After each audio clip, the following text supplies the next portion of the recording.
Hello everyone, I'm really glad you're here. Tonight, I want to help you let go of the day and ease into rest. I know many of you use these videos to fall asleep, and it means a lot to be part of your nightly routine. So, if you haven't already, take a moment to like the video and subscribe. It truly helps. Now, settle in, close your eyes, and let's begin the first story. Some places collect darkness the way others collect dust. Tonight, you'll hear about a facility that exists in the gray zone between legitimate business and something far worse, feeding on drivers who arrive at exactly the wrong moment. I'm Anna, 55 years old, 28 years behind the wheel of a Kenworth W900. Tonight, I was hauling steel coil from Pittsburgh to Spokane, 47,000 pounds of prime rolled steel destined for a fabrication plant. Dispatch routed me through Interstate 90 with a mandatory stop at Cold Springs Industrial Complex, mile marker 287, just east of Spokane. A newer facility built in former farmland designed for cross-docking operations, where drivers could fuel, eat, and swap trailers. I'd been rolling 11 hours since leaving Pennsylvania. My logbook showed 3 hours left on my 14-hour window. The sun had died behind the Cascade foothills, and now the highway cut through pine forests so thick they swallowed moonlight. The Cold Springs exit appeared in my headlights, a plain green sign with white lettering that looked fresh enough to still smell like paint. I downshifted, engine brake chattering, and followed the off-ramp to a Tulane County road winding through second-growth timber. The facility emerged from trees like something from an industrial planning manual. 3 long, low buildings arranged in a horseshoe around a central yard with loading docks spaced every 50 feet. Floodlights on 30-foot poles cast harsh white light across asphalt. But something felt wrong immediately. The place was deserted. No other trucks, no forklifts moving between buildings, no workers in hives vests directing traffic, just empty concrete and shadows that stretched like black fingers between light poles. I rolled up to the guard shack and idled, waiting for someone to emerge. Nothing. I tapped the horn twice, a polite hello, but the sound just echoed off warehouse walls and died. A clipboard hung from a chain beside the window, its pages fluttering in a breeze I couldn't feel. The shipping manifests were all dated 3 weeks ago. The last entry showed a driver named Rodriguez delivering HVAC equipment on a Tuesday afternoon. Below that, nothing but blank pages. I shined my light through the guard shack window and saw an empty chair, a coffee mug with green mold coating, and a desktop computer with a black screen. Wherever the guard went, he'd been gone a while. My fleet management system showed Cold Springs Industrial Complex fully operational, 24-hour receiving. The contact number connected to voicemail that played smooth jazz for 30 seconds before cutting to dead air. I considered leaving, but my delivery window was tight. If I missed this cross-dock point, the steel could sit on my trailer for days, while logistics sorted alternatives. That meant detention pay disputes, late delivery penalties, and a black mark on my safety rating. I eased the Kenworth through the open gate and followed yellow painted arrows to Dock 7. The loading dock stretched like a concrete platform raised 4 feet above ground level with heavy-duty bumper pads and dock levelers. Everything looked normal except for the silence. Even automated facilities have noise, conveyor belts, ventilation fans, backup alarms from electric forklifts. Here, the only sound was my engine cooling and wind threading through the building's eaves. I backed up to the dock, watching mirrors as my trailer's rear doors aligned with the loading bay. The moment I set brakes, the dock door slammed down behind me with a metallic crash that echoed through the complex like a gunshot. Someone had just trapped me. I grabbed the CB mic. Breaker 19, emergency at Cold Springs Industrial, mile marker 287, eastbound I-90. Driver trapped at loading dock. Need immediate assistance. Static answered. I tried emergency channels, then company frequency. Nothing but white noise. My cell phone showed no bars. Not unusual in rural Washington, but the timing felt deliberate. I released the air brakes, planning to pull forward and escape through the yard. But when I shifted into drive and gave it throttle, the truck lurched forward only inches before grinding to halt. I set the parking brake and climbed out to investigate. In the harsh dock lighting, I saw the problem. Someone had chained my trailer's landing gear to a concrete anchor point embedded in the dock. Heavy logging chain, the kind used to secure bulldozers to lowboy trailers. Whoever did this knew exactly what they were doing. I circled the trailer, looking for other restraints. The chain was the only visible problem, secured with a padlock that looked military grade. My bolt cutters might work, but it would take time. That's when I heard footsteps, slow, deliberate, echoing from inside the warehouse behind the closed dock door. Boot heels on concrete, approaching from deep inside the building. I grabbed the tire iron and slid out of the cab, staying low. The footsteps paused, then resumed closer now. A shadow moved behind frosted glass panels set into the dock door. "Security," I called out. "I'm a commercial driver with a scheduled delivery." Open the dock door. The footsteps stopped. After a moment, they resumed, but now moving away, fading into the warehouse interior. I waited 5 minutes. Then the footsteps returned, accompanied by a new sound. The screech of metal on concrete, like someone dragging a heavy object across the floor. My flashlight beamed through the glass panels, revealed a maze of shadows.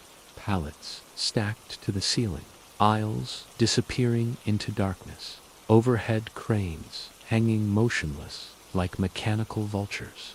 The dragging sound stopped directly behind the dock door. Then silence, so complete it made my ears ring. I walked back to the chain, securing my trailer. The padlock was massive, but bolt cutters might work if I could get the right angle. I retrieved them from my toolbox and positioned the jaws around the lock shackle. The metal resisted, but after 3 attempts, the shackles snapped with a ping that sounded like a rifle shot in the quiet night. The chain slithered to concrete with a crash. I was running for the cab when the warehouse lights began switching on in sequence. First, the loading area directly behind me, then bay after bay stretching into the building's depths. In the harsh fluorescent glare, I caught glimpses of what was inside. Empty pallets, abandoned forklifts, and in the far corner, a pile of what looked like discarded clothing, but it was the wrong shape, wrong color. My mind refused to process the details, but my gut knew terror when it saw it. The dock door behind me groaned upward, hydraulics whining. I didn't look back. I vaulted into the cab, fired the engine, and floored the accelerator. The Kenworth lurched forward, tires screaming against concrete, trailer swaying as I took the turn out of the loading area at twice safe speed. In my mirrors, I saw a figure standing in the open dock doorway, tall, wearing coveralls, motionless as a scarecrow. Then the building lights cut out all at once, plunging the complex back into darkness. I didn't slow down until I was back on I-90 westbound toward Spokane. hands welded to the steering wheel, and breath coming in ragged gasps. At the first truck stop, I called 911. The dispatcher sounded skeptical.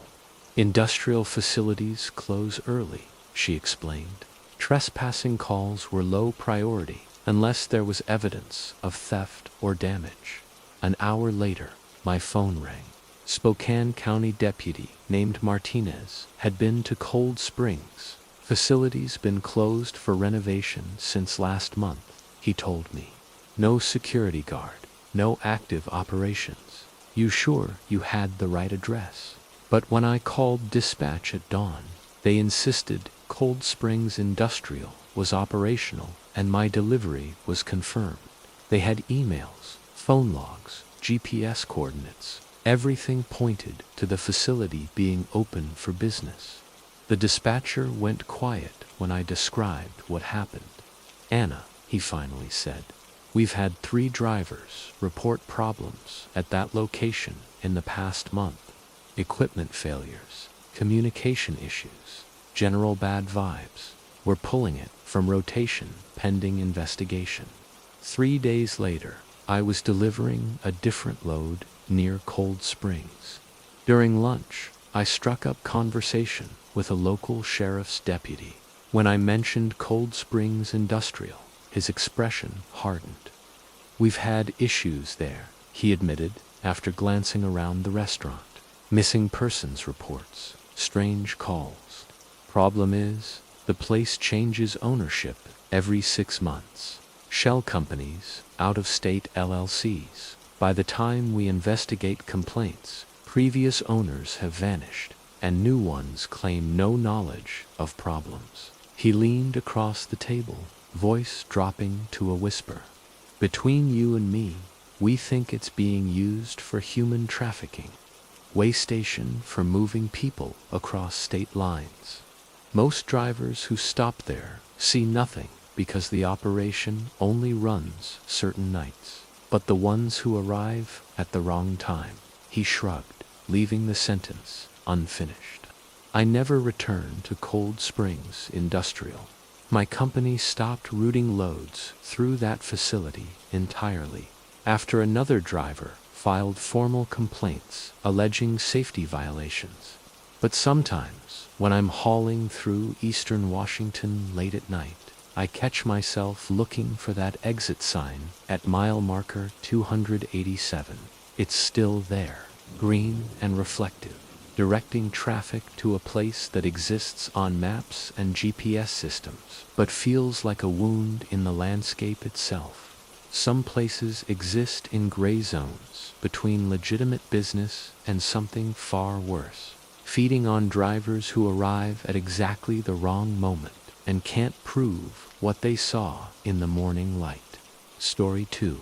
In the thin air and infinite silence of the Colorado Rockies, some distress signals never stop broadcasting, regardless of whether anyone's left alive to send them. Tonight, you'll hear about a rescue that defied the laws of physics. I'm Luis Guerrero, 34 years old, ex-Marine, with 2 tours in Afghanistan. I've been driving a 2019 Volvo VNL 864 3 years, hauling auto parts from Detroit to Denver, transmission assemblies, brake rotors, precision manufactured components worth more than my house. It was February 15th, and the Weather Channel had been screaming about a massive winter storm system moving down from Canada. But the forecast showed it tracking north of my route. Clear skies, they said. Temperatures dropping to single digits, but no precipitation expected. Until I was safely in Denver. That was 6 hours ago when I left the auto plant under a canopy of stars so bright they looked like holes punched in black velvet.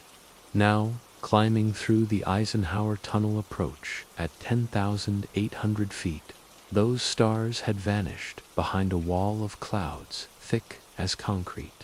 The first snowflakes hit my windshield just past Silverthorne, fat and lazy, melting instantly on heated glass.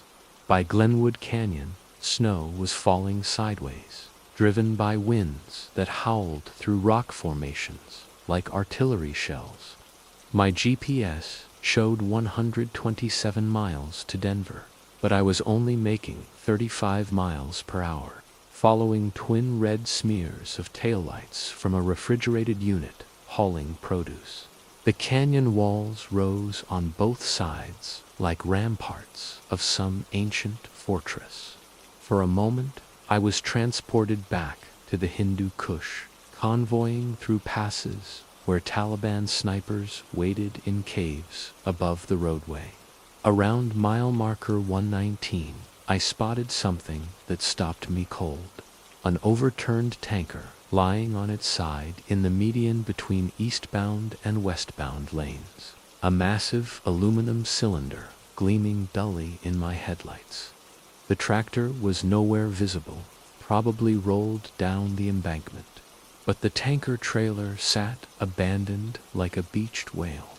Placards on its sides, too snow-covered to read. No flares, no warning lights, no emergency vehicles attending the scene. I pulled onto the shoulder and grabbed my flashlight and emergency radio. Military training kicked in. Assess the situation, identify threats, establish communications. I trudged through knee-deep snow toward the tanker. The wind cut through my insulated coveralls like razor wire. Each step crunched through crust that immediately filled with fresh powder. As I got closer, details emerged from snow and darkness. The tanker was relatively new, maybe 5 years old, with dot numbers still visible through accumulating ice. But there was no evidence of a rollover, no gouged earth, no debris field, no skid marks. It was as if someone had simply set the tanker on its side and walked away. I scraped away snow to reveal a Class 3 classification. Flammable liquid, could be gasoline, diesel, industrial solvent. What mattered was that a ruptured tank this size could contaminate groundwater for miles or create a vapor cloud that would turn the interstate into a fireball. That's when I heard the tapping, faint, rhythmic metal on metal coming from inside the tanker. I pressed my ear against the aluminum skin and listened. Tap, dash, tap, dash, tap, pause, tap, tap, 3 short, 3 long, 3 short, SOS in Morse code. The universal distress signal every Marine learns in basic training.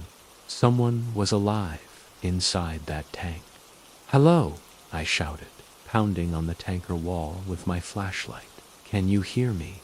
The tapping stopped, then resumed more frantically. Definitely human, definitely in distress. I keyed my handheld radio on the emergency frequency. Any station, any station. This is a commercial driver at mile marker 119 westbound I-70. I have a hazmat situation with possible persons trapped. Immediate emergency response required. Static answered. I tried my satellite emergency beacon. The unit powered up, searched for satellites, then displayed no signal acquired. The tapping continued, weaker now, as if whoever was inside was running out of strength. I examined the tanker's access points. A manhole on top, secured by a heavy dog latch mechanism. The manhole was my only option, but it was 8 feet off the ground, with the tanker on its side and coated with ice.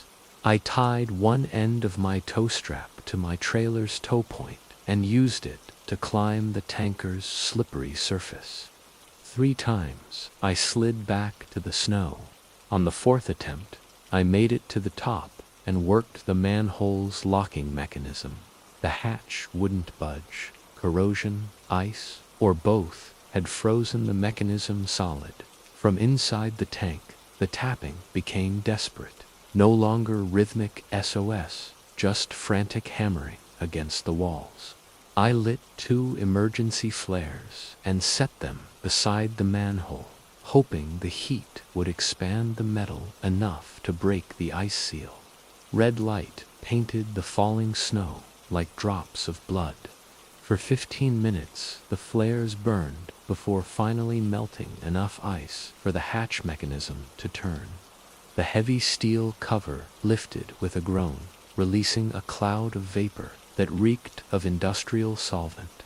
I shined my flashlight into the tank's interior, expecting to see survivors clinging to internal baffles. The tank was empty, bone dry, not even residual fumes. The tapping stopped the moment the hatch opened, and my light revealed smooth aluminum walls with no handholds, no places for a person to hide or survive.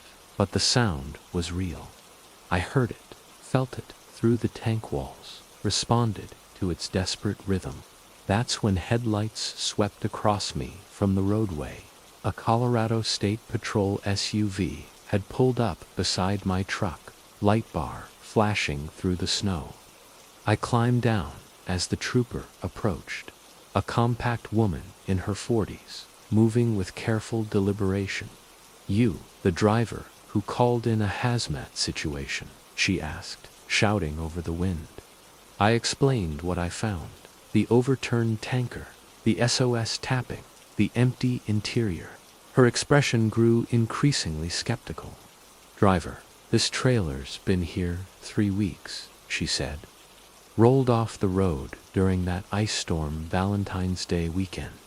We've been waiting for the environmental contractor to drain and remove it, but the access road's been snowed out. Nothing in that tank but air and maybe some residual vapors." I insisted on what I heard, demonstrating the SOS pattern by tapping it out on her patrol car's hood.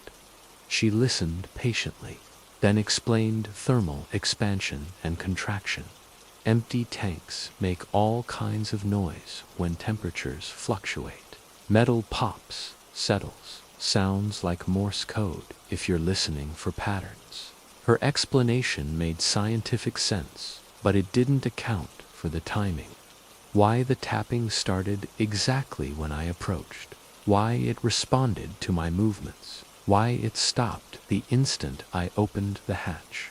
The storm was getting worse, roads closing in both directions. I secured the tanker's manhole and headed back to my truck through snow that was now falling so hard it was like walking through a white curtain. The drive to a truck stop took 2 hours through white-knuckle conditions. In the restaurant, conversation revolved around the storm, but I didn't mention the tanker or the sounds I heard. The next morning, the interstate reopened under crystalline blue skies.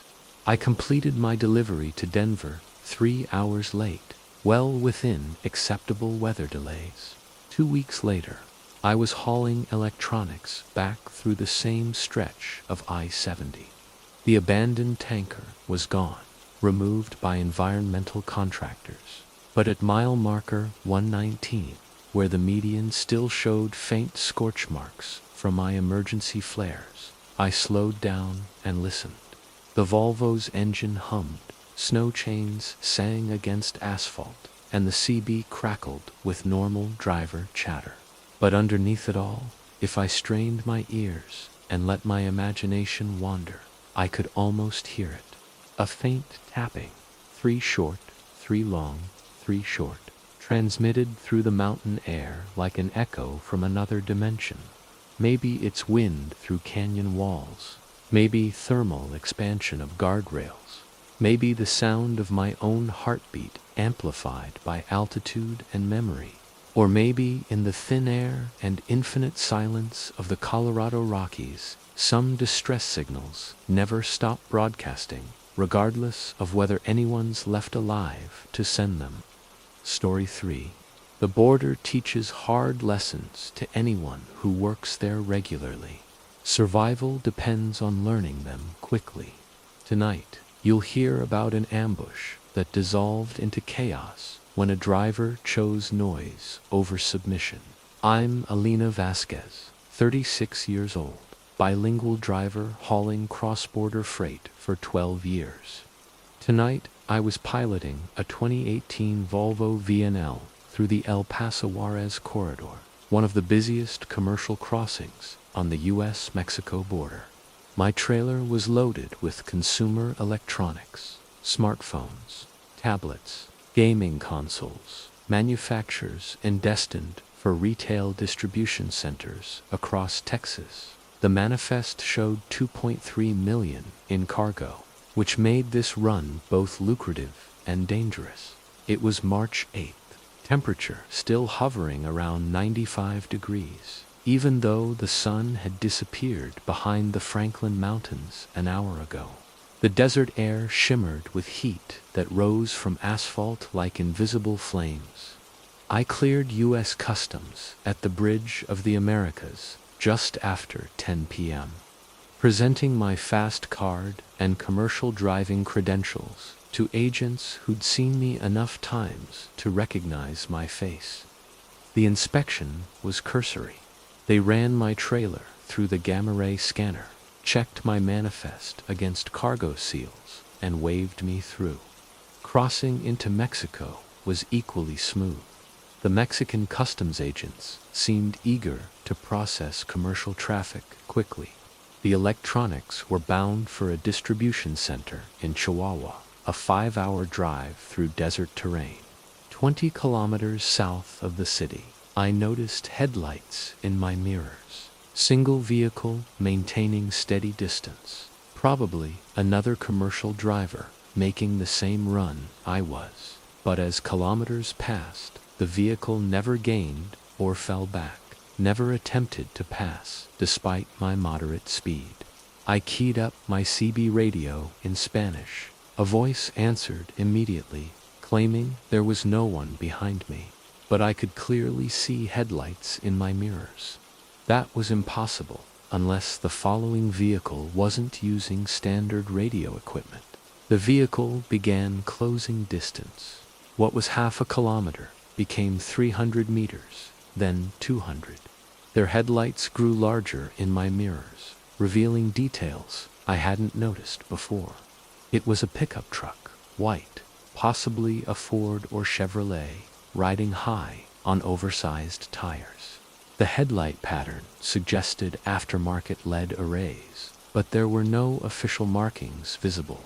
Around kilometer 273, the highway curved through hills that blocked ambient light from surrounding settlements. In this pocket of absolute darkness, the pickup truck's headlights became blindingly bright, flooding my cab and washing out my mirrors. I grabbed my satellite phone and dialed emergency dispatch. The call connected to a security dispatcher in Dallas, who took my report with professional calm. "Alina, we're tracking your location. Mexican authorities have been notified. Do not stop your vehicle under any circumstances." The pickup accelerated, suddenly pulling alongside my trailer in the left lane. Through my passenger mirror, I could see 2 occupants. The passenger window rolled down, and a man leaned out, holding what appeared to be an official badge. He signaled for me to pull over, but even in poor light, something about the badge looked wrong. Too small, wrong color, missing official details that mark genuine law enforcement credentials. I'd been through enough legitimate inspections to recognize the real thing. Mexican federal police use specific vehicles, specific uniforms, specific procedures these men weren't following. I shook my head and pointed toward the next town. The man became agitated, reaching inside his jacket and producing a red flashlight, aiming the beam directly at my windshield. The sudden glare was blinding, forcing me to slow down and rely on peripheral vision to stay on the road. That's when I saw the roadblock ahead. 2 vehicles positioned across both lanes. Another pickup truck and a sedan arranged to create a funnel that would force me to stop. Their lights were off, making them nearly invisible until my headlights revealed them. This was a coordinated operation involving at least 4 vehicles and multiple personnel, 2 sophisticated for ordinary highway robbery, 2 professional for cartel soldiers looking to steal cargo. I had seconds to decide between stopping and facing whatever these people wanted, or attempting to break through their roadblock with 80,000 pounds of loaded truck. Instead, I chose a third option that has saved more truckers than heroics or submission combined. I grabbed my air horn and laid on it continuously while flashing every light the Volvo carried.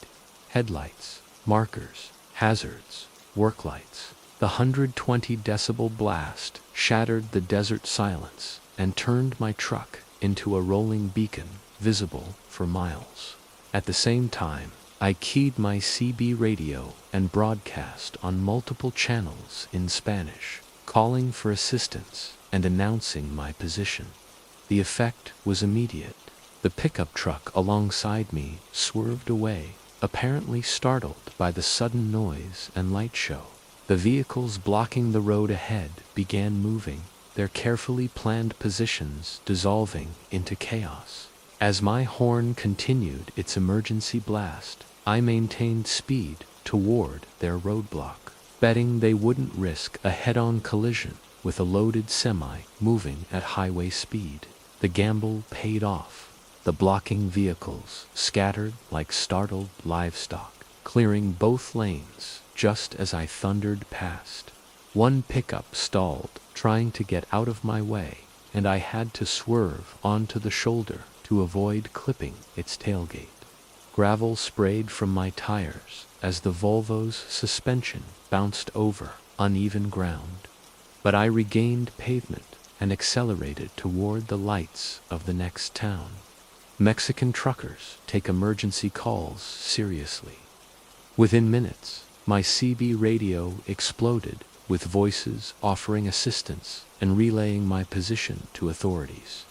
The town of Villa Amada appeared ahead. Not much more than a truck stop, gas station, and a few residential streets. But it had Mexican federal police stationed there specifically to patrol this stretch of highway. I rolled into the police compound with horns still blaring, stopping beside 2 patrol vehicles parked under floodlights bright enough to illuminate a baseball stadium. The officers who emerged were professional and prepared. They'd been monitoring radio traffic about my situation and had already contacted units to intercept the criminal vehicles. Within an hour, Mexican federal police arrested 3 men in 2 pickup trucks, discovering sophisticated radio equipment, fake police badges, and weapons that suggested this was more than simple cargo theft. The interrogation revealed that I was targeted because of my regular cross-border route and the high-value electronics I typically carry. The criminals had been monitoring customs radio traffic, identifying loaded trucks as they cleared the border, and selecting targets based on cargo value and driver vulnerability. The fake police badges were sophisticated counterfeits designed to convince drivers to stop voluntarily, avoiding the risks and complications of forced interceptions. Once stopped, drivers would be robbed of their cargo and sometimes their vehicles. Mexican authorities escorted me to the distribution center in Chihuahua, where I delivered the electronics 6 hours behind schedule, but with cargo intact. The customer was understanding. They were familiar with the security challenges of cross-border commerce. The experience changed how I approach border crossings. I now vary my routes and timing, avoid predictable patterns that criminals can monitor and exploit. I carry multiple communication devices, maintain constant contact with security dispatchers, and trust my instincts when something feels wrong. 6 months later, I was hauling another electronics load through the same corridor when my CB radio crackled with an emergency call from another driver. The location was barely 10 kilometers from where I was ambushed. This time, I was the one coordinating response, relaying the driver's position to Mexican authorities while racing toward the scene with other commercial drivers who monitor emergency channels.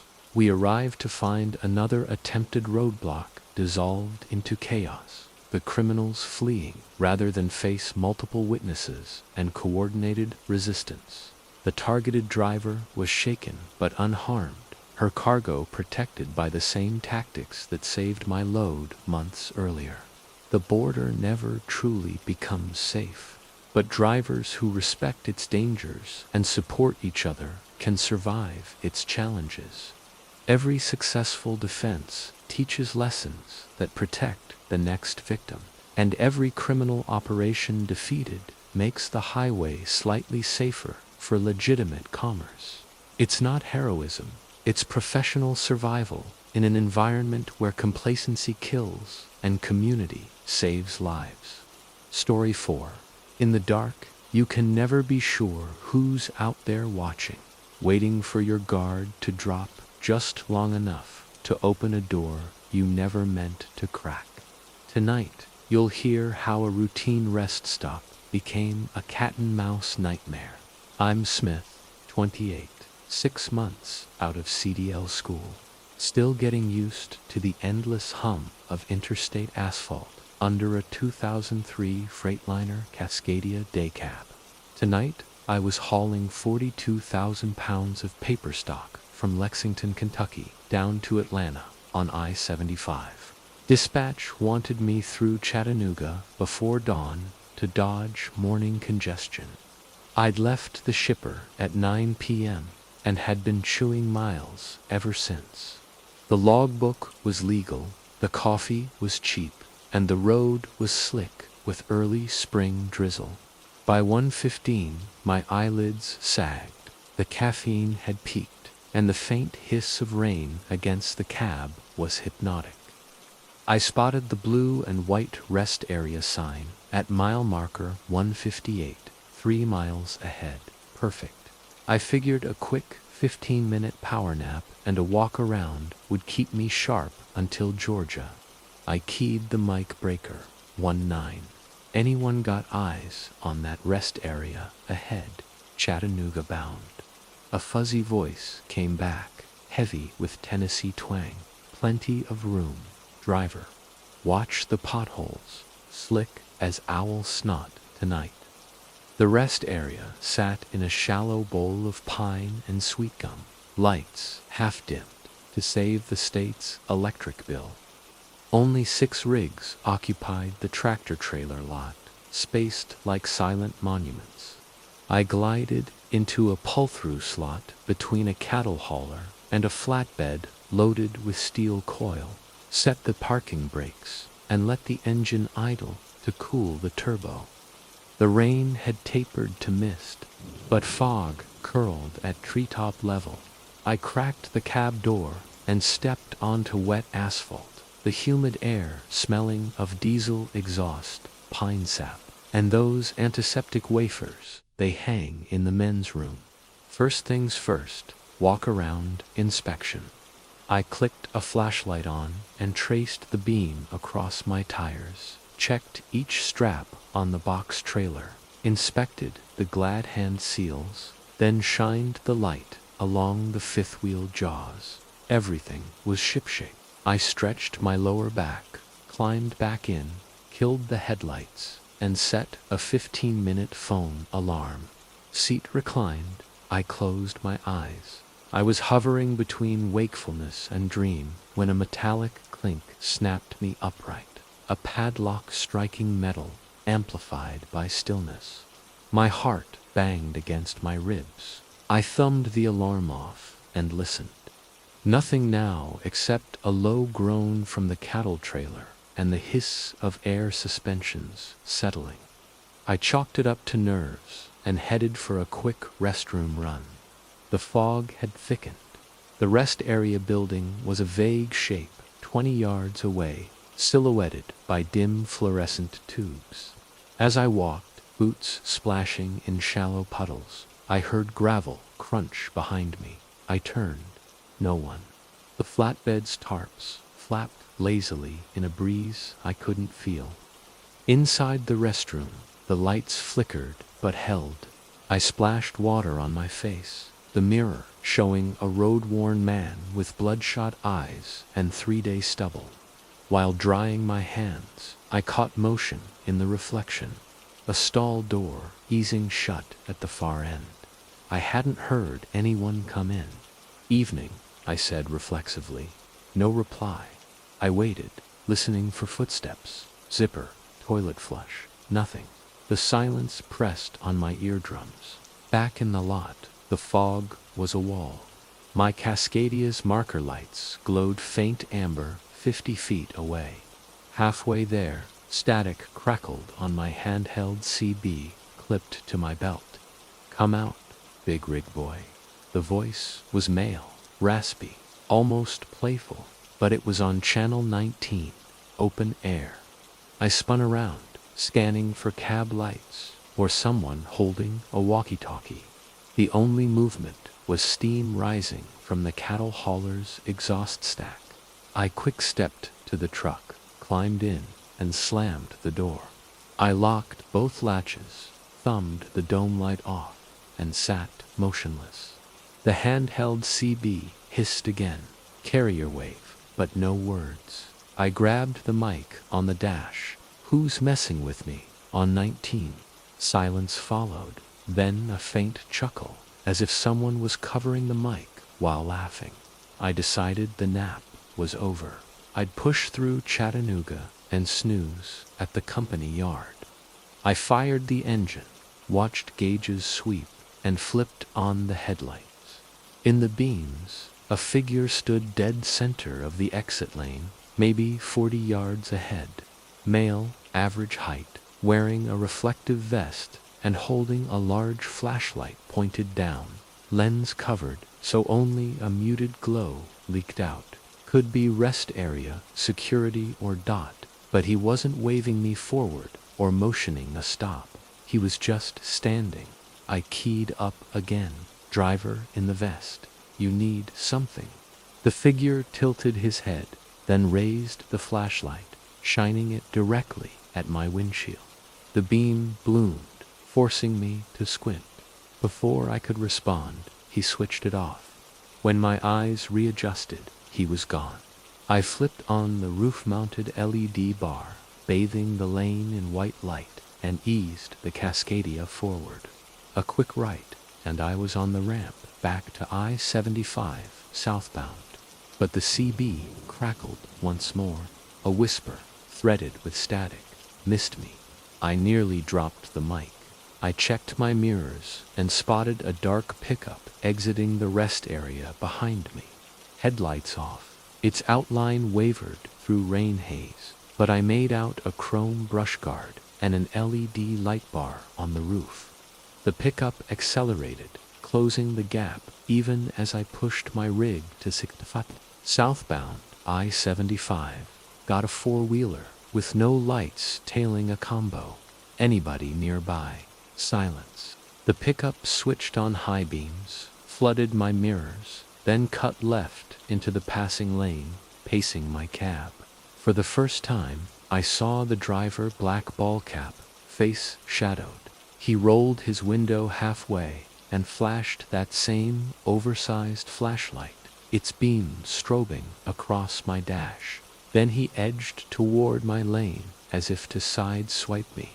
Reflex kicked in. I jerked right, tires howling along the rumble strip. Horn blared, engine brake rattled. The pickup dropped back, merged behind me, and killed its headlights again. I slammed the mic. Georgia State, Tennessee Highway Patrol. Any unit monitoring? I got an aggressive vehicle mile marker, 154 southbound, trying to box a commercial vehicle. No answer. My phone sat in a dashboard cradle. No bars. Mountain foothills and a cheap carrier. The pickup inched closer until its bumper disappeared under my ICC bar. I feathered the trailer brake to tap the lights, hoping to spook him. He swerved left, then accelerated, passing me, this time scraping the flashlight beam along the passenger side trailer wall as if inspecting it. Up ahead, headlights of an oncoming northbound rig kited through the median trees, proof I wasn't alone, but too far to help. I downshifted, bringing my speed to 55. The pickup stayed parallel, matching. Its roof light bar suddenly flashed red-blue strobes, no siren, looking every bit like undercover law. Relief crashed through me, maybe a plainclothes trooper, after all, trying to flag a mechanical issue I'd missed. I keyed the mic again. "Officer, if that's you, say your unit number. I'll comply." The only response was the light bar switching off. My relief mutated to dread so fast it made me dizzy. The pickup slow-braked, fell behind my trailer, then darted right onto the shoulder, where it rode the gravel with uncanny stability. Its driver's side door swung open, and the man in the reflective vest stepped out, still moving, jogging alongside the cab while clutching the flashlight like a baton. He slapped the trailer wall twice, bang, bang, then plunged into the tree line. I kept the hammer down, engine roaring at 1700 RPM, praying nothing was damaged. 10 miles later, the cell signal popped back. I dialed 911, blurting my mile marker description and what had just gone down. The dispatcher's tone went clipped professional. "We've had similar reports tonight. Troopers are en route. Do not stop your vehicle until you reach the next way station at mile 131. I was shaking so hard, the wheel vibrated. I locked the doors again, turned every light I had to max, and set cruise at 6. At mile 137, I crested a hill and finally saw the way station ahead, lit up bright as day. 2 Tennessee Highway Patrol cruisers sat angled across the ramp, light bars spinning. I pulled in, air brakes hissing louder than ever. Troopers directed me into an inspection bay, guns unholstered but pointed down. After a tense minute, they cleared me to step out. They ran the VIN, my CDL, scanned the trailer seal, intact. A trooper named Haskins listened while I recounted everything. His jaw tightened. "We've been hunting a duo pulling this stunt for weeks," he said. "They prey on rookies. One distracts, the other tries to break cargo seals or plant contraband, guns, pills, you name it. Then the driver hauls it across state lines, unaware.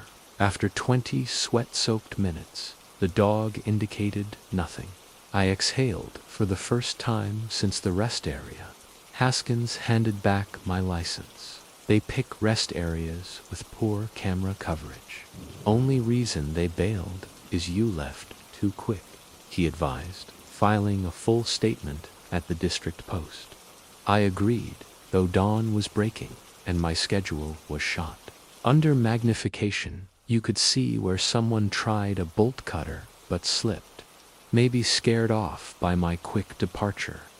Troopers released me at 5:45 with a case number and a warning to avoid that rest area until further notice. I rolled south, sun rising in a smear of peach and gold over Lookout Mountain, but the beauty barely registered. Every time I passed a pickup with a light bar, I tensed so hard my shoulders ached.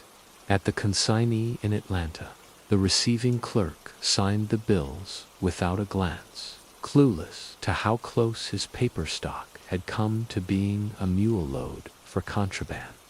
Back at the company yard that evening, the safety manager interviewed me for an hour, made copies of the trooper report, and installed a forward-facing dashcam upgrade on my ride. "Cost is nothing compared to liability," he muttered. He was right, but security hardware only soothes part of the burn. The real scar is mental. How quickly routine can turn predatory. How fast an isolated rest area stop can spin into a nightmare. A week passed before I could sleep in the cab without jolting awake at phantom footsteps. My CB stayed on, but I'd learned to trust silence less and vigilance more. Yet every so often, as interstate miles unspool under sodium lights, a voice seeps through the static. Sometimes a real driver, sometimes the echo of that raspy whisper, "Come out, big rig boy." And when it does, the wheel gets a little tighter in my grip, and I remember that in the dark, you can never be sure who's out there watching. Story 5. In the world of international commerce, legitimate freight can become criminal conspiracy with nothing more than a diverted delivery order and the wrong crate appearing in your trailer. Tonight, you'll hear about a cargo theft that operated at the highest levels. The cargo manifest listed flat-screen TVs, smartphones, tablets, the kind of high-value freight that makes hijackers salivate and insurance companies nervous. My trailer was sealed with tamper-evident locks, GPS tracked, and worth more than most people's houses. Container ships from Asia dock at all hours, their cargo flowing through the complex like digital blood through silicon veins. My GPS guided me through the labyrinth of service roads toward Building 57, where Samsung stages outbound electronics for ground transport. The building materialized from industrial haze like a concrete cathedral. 5 stories of reinforced steel and glass with loading docks spaced every 50 feet. Floodlights on 100-foot poles turned night into harsh, artificial day. But somehow the shadows between light pools seemed deeper, more absolute. I backed into Dock 23 as directed, watching my mirrors as the trailer's rear doors aligned with the loading bay. The dock workers should be waiting. Samsung runs a tight schedule, and delayed electronic shipments cost serious money. But when I set the parking brake and climbed down, the loading area was deserted. Just empty concrete and the distant hum of machinery from other parts of the building. I walked to the dock office, a prefab structure attached to the main building. Through the window, I could see computer monitors glowing blue, but no one sat at the desks. The coffee maker gurgled in the corner. Fresh pot, maybe 20 minutes old. I tried the door handle locked. Standard security protocol, but it meant I was stuck waiting for someone to show up and process my delivery. Back at the truck, I grabbed my logbook and cell phone, planning to call dispatch and report the delay. That's when I noticed the graffiti. Fresh spray paint on the concrete wall beside Dock 23, still wet enough to reflect the floodlights, watched. In block letters, 3 feet tall. Below it, smaller text that made my blood run cold. They know what you carry. I spun around, scanning the loading area for any sign of the vandal. Nothing moved except shadows cast by overhead cranes and the occasional seagull picking through trash bins. But the sensation of being observed crawled across my shoulders like spider legs. 22 years of night driving had taught me to trust that feeling. My CB radio crackled with static. Then a voice broke through. Building 47, Dock 23. You're in the wrong place. No call sign, no identification, just a flat statement delivered in the monotone of someone reading from a script. I keyed up the mic. This is my assigned dock, per dispatch. Who am I talking to? Silence answered. I tried again. Unknown station. Identify yourself and your location. The radio remained dead, except for occasional bursts of static. I called Samsung's night dispatch number. The phone rang 8 times before connecting to a voicemail system that played synthesized music for 30 seconds, then cut to dead air. I tried the Port Authority's emergency line, same result. My satellite communication unit showed full signal strength, so the problem wasn't equipment failure. It was as if someone had severed all my communication links. That's when the trailer doors opened. Someone had accessed my trailer from inside the building, probably through a dock door that connected to the loading bay. But my trailer was sealed when I arrived. Tamper-evident locks intact, GPS tracking showing no unauthorized access. My load of electronics sat undisturbed, pallets of Samsung boxes secured with load bars and cargo straps. But in the center of the trailer, where no pallet should be, sat a wooden crate about the size of a coffin. The crate was ancient, rough lumber weathered to the color of dried blood, held together with iron straps that had rusted nearly through. Stenciled on the lid in faded black paint were Chinese characters I couldn't read. Below them, English words that made my mouth go dry. Keep OUT Customs sealed. Hazardous materials. The customs seal was genuine government issue, but the date stamped on the metal showed 1987, 36 years old. I'd hauled enough international freight to recognize signs of smuggling. Someone had used my legitimate electronics shipment as cover for moving contraband, probably slipping the crate into my trailer while I was distracted by the missing dock workers. The old customs seal suggested this cargo had been moving through the system for decades, passed from truck to truck like a deadly game of musical chairs. I stepped back from the trailer, planning to call law enforcement and report the contraband. That's when I noticed footprints in the thin layer of dust on the trailer floor. Boot prints leading from the crate to the rear doors, still wet with morning dew. Someone was inside my trailer minutes ago, close enough to touch my cargo, invisible as smoke.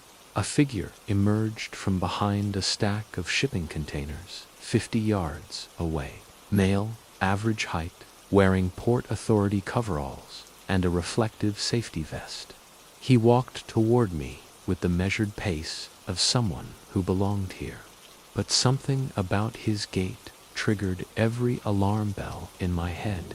He moved too quietly for work boots on concrete, and his face remained shadowed despite the floodlights overhead. "Problem with your load, driver," he called out, voice carrying clearly across the empty space. I retreated toward my cab, keeping the trailer between us. "Who are you?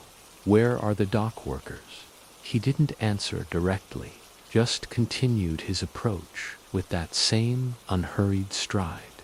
As he got closer, I saw that his coveralls were too clean for someone who'd been working cargo, and the safety vest bore no company logos or identification numbers. "Your trailer's been selected for random inspection," he said, now close enough that I could see his face. Pale, unremarkable, with eyes that reflected light like a nocturnal animal's. "Port security. Need to document that crate for customs." The words sounded official, but every detail felt wrong. Port inspections don't happen at 3 a.m., and legitimate authorities don't emerge from shadows to conduct business. I keyed my CB radio, broadcasting on the emergency channel. "Mayday, Mayday, Port of Long Beach, Building 47, commercial driver being approached by unknown subject claiming Port Authority to need immediate law enforcement response." The man in coveralls tilted his head, listening to my transmission. Then he pulled out a handheld radio and spoke into it. "Cancel that broadcast. False alarm." My CB immediately went silent, as if someone had jammed the frequency. That's when I ran. Not toward the port exit, that was too far, but toward the cluster of other trucks parked at nearby docks. Drivers help each other out here, especially when someone's in trouble. I sprinted across the loading area, work boots slapping concrete, the man in coveralls following at the same measured pace. He wasn't trying to catch me, just herding me toward some predetermined destination.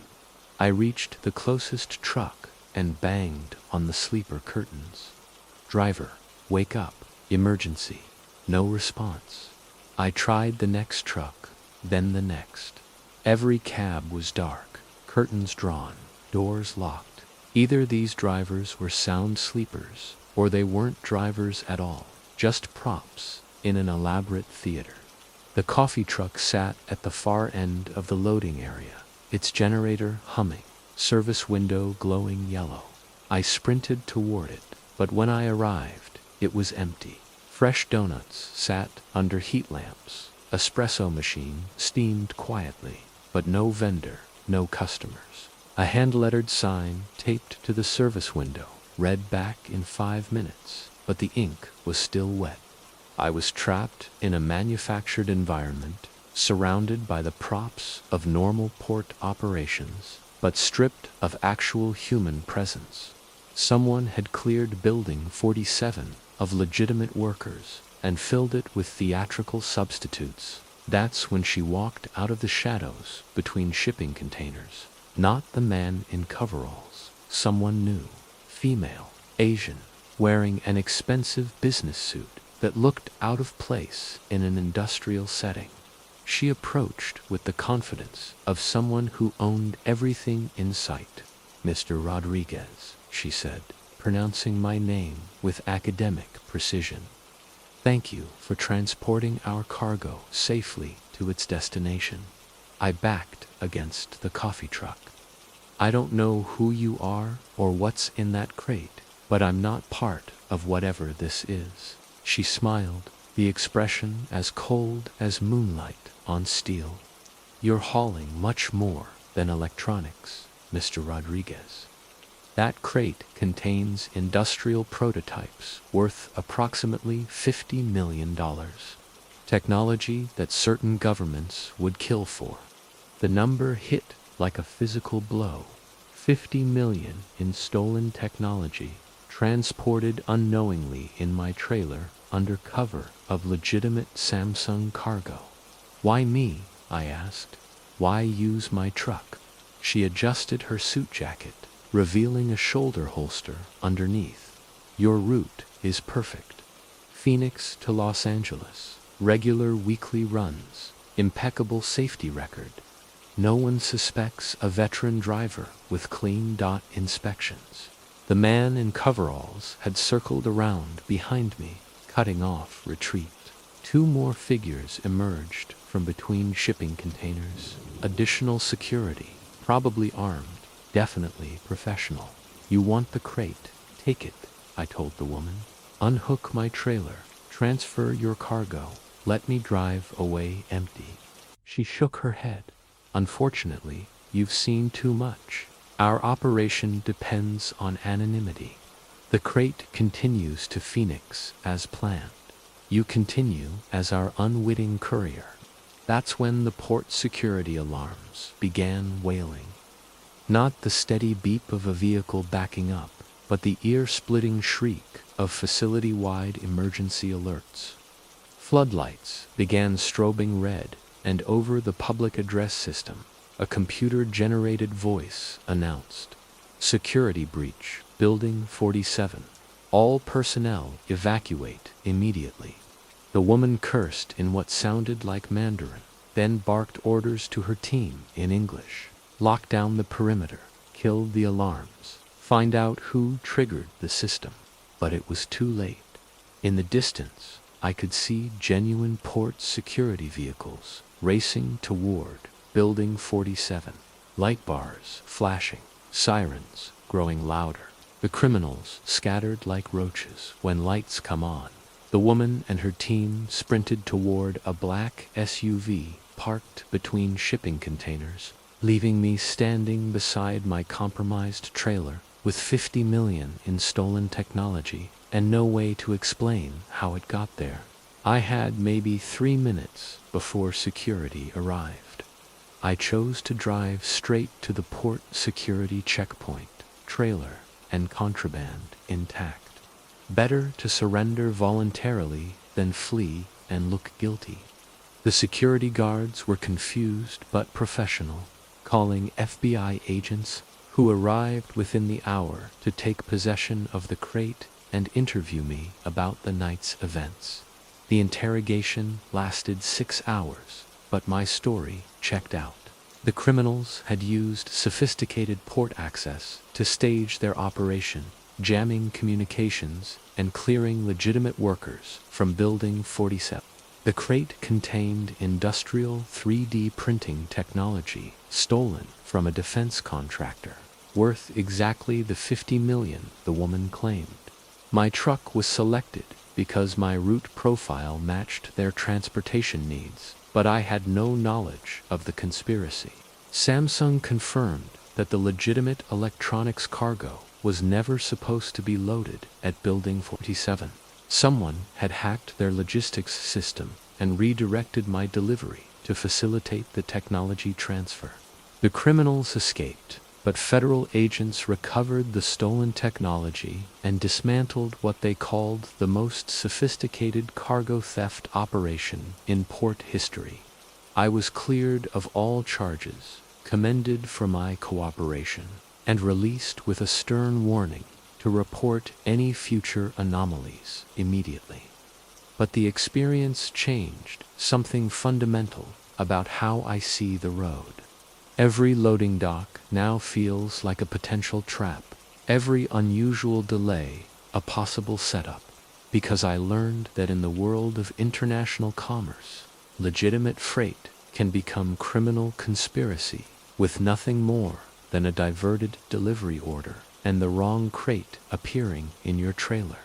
Story 6. Sometimes the road tests everyone eventually, but some tests are designed by people who want you to fail in the worst possible way. Tonight, you'll hear about a night when making enough noise saved more than just one load. I'm Jamal Washington, 31 years old, been driving a 2019 Mack Anthem for 2 years, hauling everything from furniture to machinery across the Midwest. Tonight, I was deadheading back to Kansas City from a delivery in Detroit, running empty with just my tractor, what we call babtailing. My route had me cutting through rural Kansas on 2-lane state highways, avoiding interstate tolls and enjoying the kind of quiet country roads that remind you why trucking used to be called the romantic profession.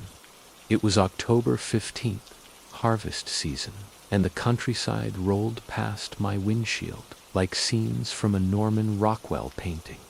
Cornfields stretched to the horizon, their stalks dry and golden in the late afternoon sun.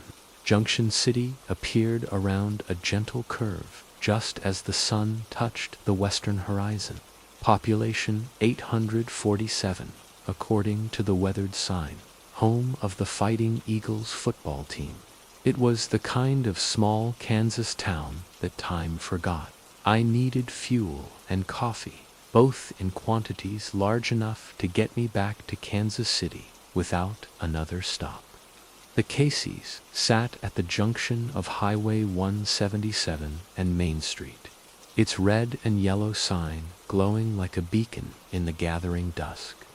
I eased the Mack into the truck area behind the store, noting that I was the only commercial vehicle in sight. Most long-haul drivers stick to interstates where truck stops offer showers, laundry, and hot meals. The clerk behind the counter was a woman in her 60s with silver hair and reading glasses hanging from a beaded chain. She looked up from a paperback romance novel and smiled. Evening driver. Don't see many big trucks through here anymore since they finished the bypass.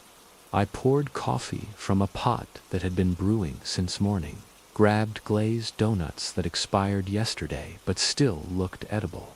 Just passing through. Ma'am, peaceful little town you got here.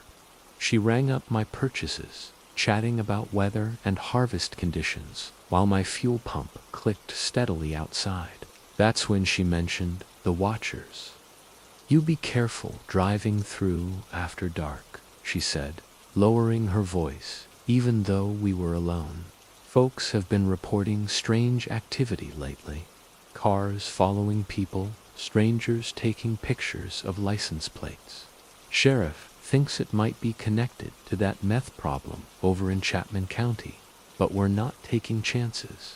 I thanked her for the warning, paid for fuel and coffee, and headed back to the truck, thinking about small-town paranoia and how isolated communities can turn suspicious when the outside world starts feeling threatening. The Mac fired up with a satisfying rumble, and I eased back onto Highway 177, planning to make Kansas City by midnight. Junction City's streetlights faded in my mirrors, replaced by absolute darkness you only find in rural areas with no light pollution. 10 miles south of town, I noticed headlights in my rear-view mirror. Single vehicle maintaining steady distance, maybe a quarter-mile back. Nothing unusual about that. Highway 177 was a legitimate route, and plenty of people traveled it at night. But as minutes passed, the vehicle never gained or fell back, never attempted to pass, despite my moderate speed. It just hung there like a shadow, matching my pace with mechanical precision. I keyed up the CB, southbound 177, got a four-wheeler behind me. You need a round, just give a holler. Silence answered. I tried again on channel 19. Any mobile listening. This is a bobtail Mac, southbound on 157. Vehicle behind me. Identify yourself. Static filled the channel, punctuated by occasional bursts of noise that might be someone keying a mic without speaking. Around mile marker 47, the road curved through timber that blocked ambient light from surrounding farmland. In this tunnel of darkness, the following vehicle's headlights became more prominent, revealing details I hadn't noticed before. It was a late-model SUV, dark-colored, riding high on oversized tires. The headlight pattern suggested aftermarket LED arrays, the kind preferred by law enforcement and private security, but there were no emergency flashers, no official markings visible in my mirrors. I decided to test their intentions. I slowed to 45 in a 55 zone, giving them an easy opportunity to pass if they were legitimate travelers. The SUV matched my reduced speed perfectly, maintaining that same quarter-mile interval. I sped back up to 60, and they accelerated in perfect synchronization. Whatever they wanted, it wasn't to reach a destination faster than I was traveling. The CB crackled with a voice I recognized, the store clerk from Junction City, calling from her home radio setup. Driver, you still out there on 177? That truck with the red and black Mac cab. I keyed up immediately. Yes, ma'am. This is that driver. What's on your mind? Her response made my blood run cold. Sheriff just called. 3 men in a black SUV were asking about you specifically. Wanted to know which direction you headed, how long ago you left. When Jimmy wouldn't tell them, they offered him $50 for the information. $50 for intelligence about a random truckers' movements that wasn't meth dealers or small-time criminals. That was organized professional surveillance with specific objectives. Ma'am, did the sheriff get descriptions of these men? All he said was they weren't local, spoke with accents that sounded East Coast, maybe. Drove off when Jimmy refused to cooperate, but Mary saw them circle back through the alley behind the store. The implication hung in the frozen air like smoke. They were watching, waiting, gathering intelligence about my route and timing. I was passing through farm country now, cornfields stretching endlessly on both sides of the road.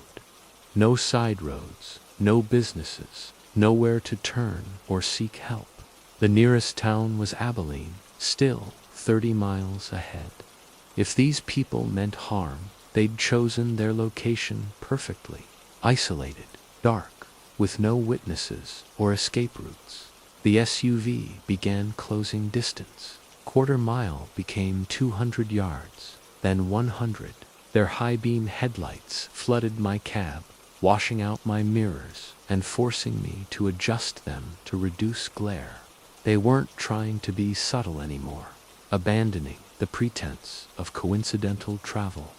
This was deliberate intimidation designed to provoke a reaction or force me into a mistake.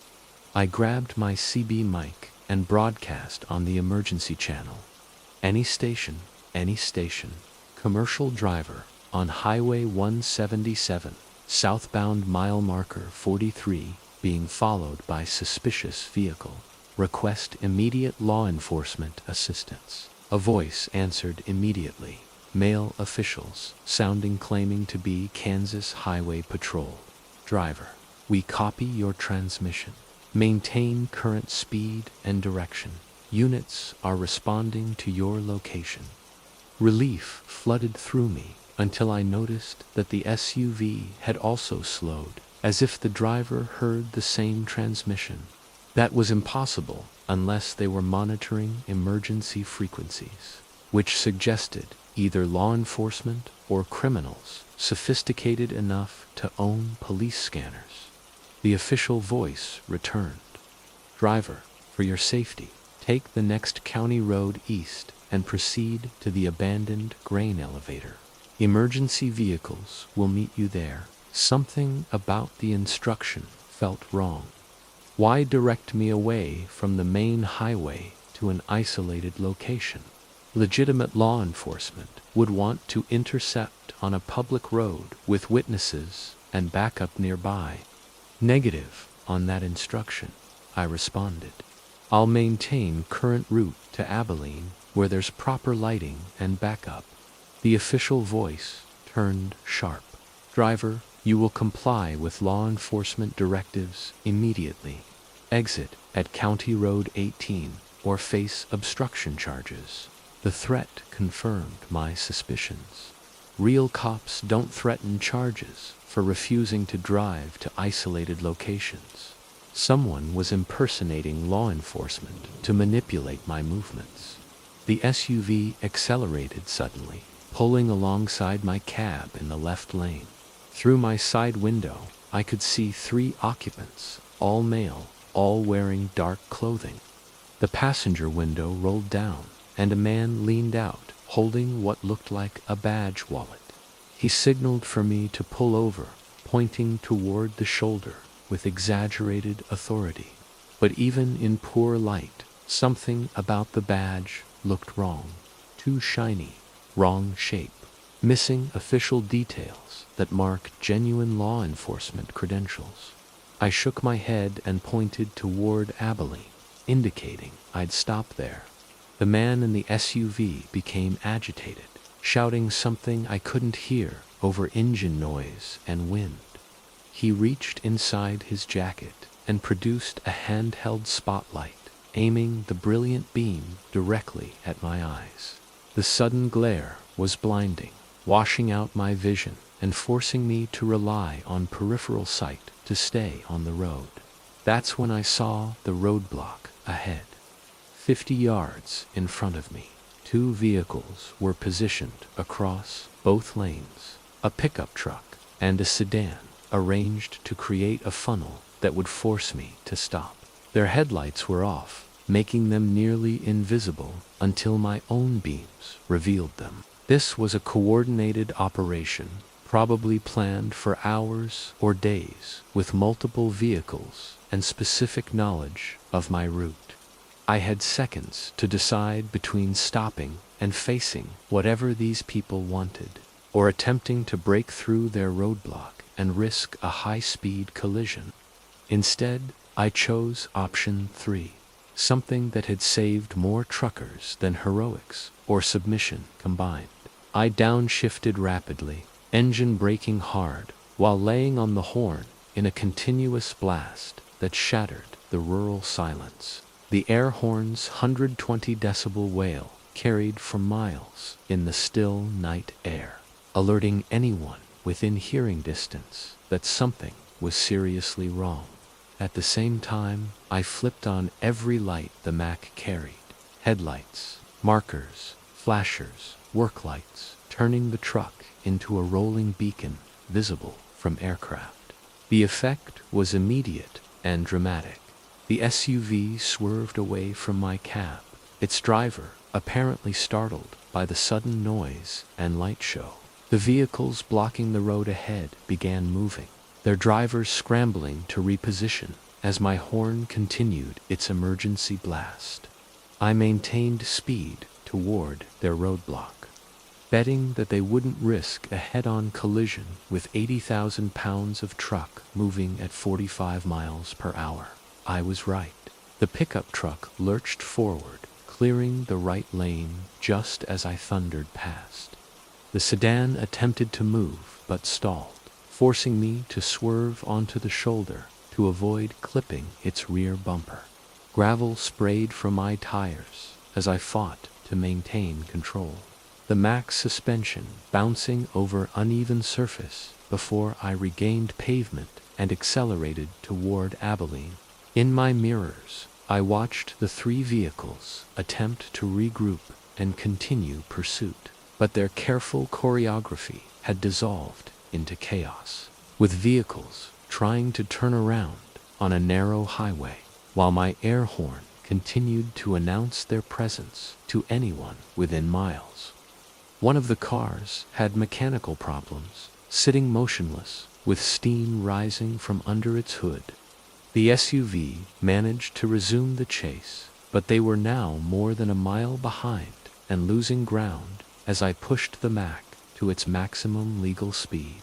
Abilene's lights appeared ahead like a constellation of hope: streetlights, business signs, traffic signals that proved civilization still existed.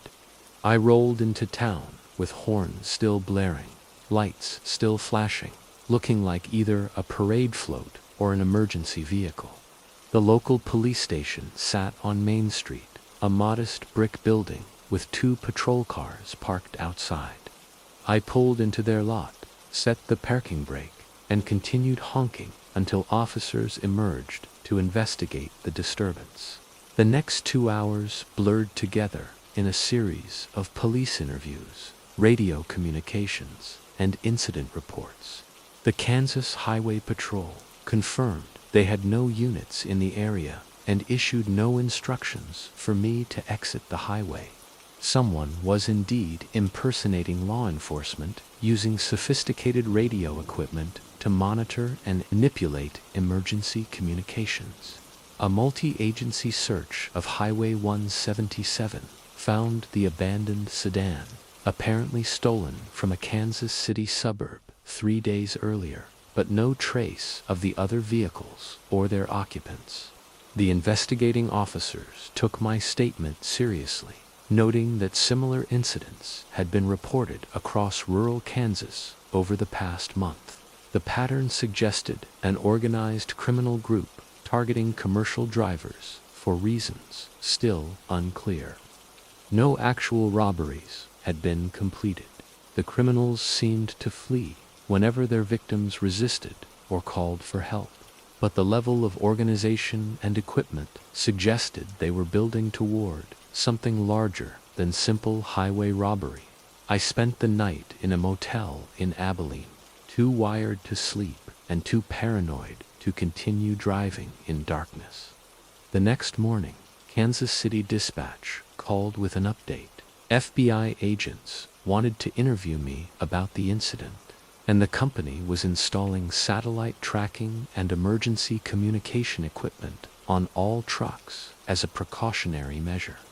What happened to me had been categorized as domestic terrorism, an organized attempt to disrupt interstate commerce through intimidation and impersonation of law enforcement.